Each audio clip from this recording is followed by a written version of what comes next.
这个女人有多奇怪？她给弟弟做了一笼叉烧包，却不让女儿动筷子。弟弟夸赞包子很是美味，便询问姐姐这是什么馅料的。一旁的女友嘲笑他沒見識，說這是香菇豬肉包。黐線嘅，豬肉包點會酥嘅咧？梗係羊肉。我話豬肉，你睇下有肥膏㗎。依家有肥膏咯，唔好話羊肉包。我叫咗你唔准食㗎啦。被呵斥的女兒哭着要爸爸，而女人卻說爸爸已經消失了。此時的弟弟絕對沒想到，自己吃的包子正是用姐夫做的。本故事改編自香港真實案件。烹夫故事發生在1988年的中國香港。這個監獄內有一位瘋女人，她每天都會問醫生要根黃瓜，直到記者的到來，一切真相才浮出水面。前段時間，香港康怡花園發生了一起兇殺案，妻子寶兒姐因為發現丈夫在外面亂搞，便將其殘忍殺害，而屍體則被做成了美味佳肴。案件發生後，那間房子也成了香港著名兇宅。據說每天傍晚，鄰居都能聽到一對夫妻在大聲爭吵。記者為了頭版頭條，假裝是購房人員準備獲取一手資料，不料卻被中介發現趕了出去。無奈記者只能到精神病院找到寶姐。病房內，警方問寶兒姐為何要改口供。第一次寶姐說自己親手肢解了丈夫，後來又說丈夫帶着情婦跑路了。此時情緒平復的寶姐將真相娓娓道來。年輕時的寶姐也是十里八鄉有名的美少女，面對男友瑪麗，她總是刻意躲避，不願交流。等寶姐來到餐廳時，一個男人卻從背後抱住了她。瑪麗看到後怒火中燒，但也無可奈何。男人名叫於琦，是瑪麗的好朋友，可這老小子實在是不太厚道。都說了朋友妻不可欺，他還對其展開強烈的追求。而寶姐此次前來，本意是與於琦一刀兩斷，不再來往。她覺得對不起瑪麗，因為寶姐 BMW 的首付都是瑪麗出的。可於琦能說會道，說我離不開你，沒了你就無法呼吸，就像魚兒離不開水一樣。如果你要真的離開我的話，我絕對不會反對。隨後兩人來到河邊散步，就在於琦準備進攻時，瑪麗卻突然衝了出來，直接怒傷寶姐。這下瑪麗忍不了了，兩人當即扭打在一起。寶姐站在旁邊勸架，眼看事情無法阻止，寶姐更是直接甩手離開。瑪麗見狀也只能伸手攔車離開。正當於琦獨自撫摸傷口時，寶姐又折返回來了。於琦成功俘獲了寶姐的芳心，兩人很快也確定了戀人關係。然而寶姐極強的佔有欲並未讓於琦感到不舒服，反而認為這是一種特殊的愛，卻不知這即將是他噩夢的開始。這個男人前腳剛結完婚，後腳便開始撩妹子，巧的是剛好被寶姐看到。於琦急忙解釋這是老家的表妹，接着對妻子瘋狂輸出糖衣炮彈。寶姐知道自己沒有證據，只好暫時放過他。可婚後的於琦非但沒有收斂，甚至繼續撒謊忽悠寶姐，經常以在外應酬為由很晚才回家。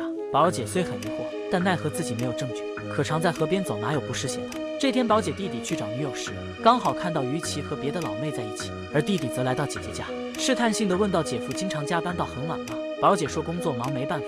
老弟一聽怒了，姐夫怕不是在外給別的女人當裁縫吧？此話一出，寶姐那顆敏感的心瞬間裂開。等於琦回到家，寶姐立馬開始靈魂三問：今晚幹嘛去了？為什麼這麼晚回來？身上怎麼有女士香水的味道？可於琦卻答非所問，一頓土味情話輸出，將寶姐緊繃的神經慢慢安撫下來。可次日，寶姐帶着母親去逛金店時，導購卻突然走來，祝福寶姐結婚1週年快樂。寶姐聽後滿臉問號，導購又來了句：您丈夫前段時間在這買了100多萬的首飾。回到家，寶姐不停翻找着項鏈和收據，可無論怎樣翻找就是找不到。無奈寶姐只能給於琦公司打去電話，讓其秘書盯着點她，如果有任何風吹草動第一時間告訴她。沒想到秘書脾氣也是火爆，直接回了句滾吧。過了段時間，寶姐再次外出逛街時，看到金店外面擺放的項鏈，想起之前導購說丈夫在這給她買的結婚禮物，到現在還沒消息。於是等於琦回家時，便直接出言質問。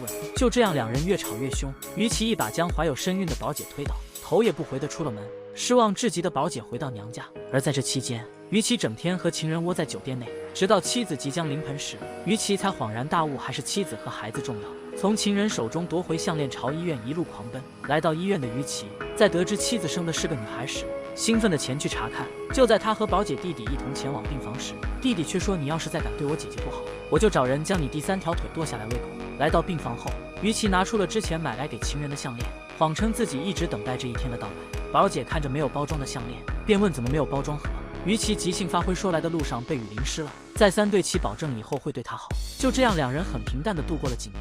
可這天於琦做的事情實在讓寶兒姐接受不了，甚至萌生出了殺人的念頭。這個女人究竟有多變態？將丈夫騙回家後，拎起雷神之錘將其砸暈，接着拿出電鋸將人分屍，並做出一道美味佳肴。然而這件事的導火索竟是因為丈夫購買的意外保險，受益人寫的是她自己，這讓本就神經敏感的寶姐感覺到壓力越來越大，時常被噩夢驚醒。直到寶姐十分強硬地拒絕買保險，于琦这才察觉出问题所在，他带着宝姐去医院做检查。医生告诉于琦，他的妻子患有被害妄想症，需要赶紧住院接受治疗。可宝姐并不想和孩子分开，她认为这都是于琦为了找情人想赶她走。就在次日，于琦正在睡午觉时，宝姐上去就是一巴掌将其打醒，然后拿刀指着他的脑门。经过这件事后，于琦怕自己活不到女儿长大的那天，只好强制将宝姐送去治疗，自己隔三差五的带女儿去看她。本以为在医院的治疗下，宝姐的症状会慢慢好转，却不料非但没有丝毫减少，竟还日益加重。有次宝姐偷溜出去，于琦找了半年也没有找到，于是便尝试往家中打电话。宝姐果然跑回了家，于琦以300迈的车速冲回家中，两人当即便争吵起来。宝姐嘴笨吵不过于琦，便趁对方不注意一锤子将其砸晕。等于琦醒来时，惊奇发现自己被绑在床上，他苦苦哀求宝姐放了自己，可此时的宝姐精神已经完全错乱，一锤接着一锤，把于琦给送去下个剧组。接着拿出村口炖大锅菜的锅，将其做成包子。后来在弟弟的不断询问下，宝姐这才承认自己亲手杀了丈夫。电影最后，弟弟亲手将姐姐送进监狱。而本电影是由香港10大奇案改编而成，之所以被称为奇案，是因为警方从始至终都未找到于琦尸骨，再加上没有目击证人，仅凭宝姐的一面之词，根本无法将其定罪，因此成了香港奇案。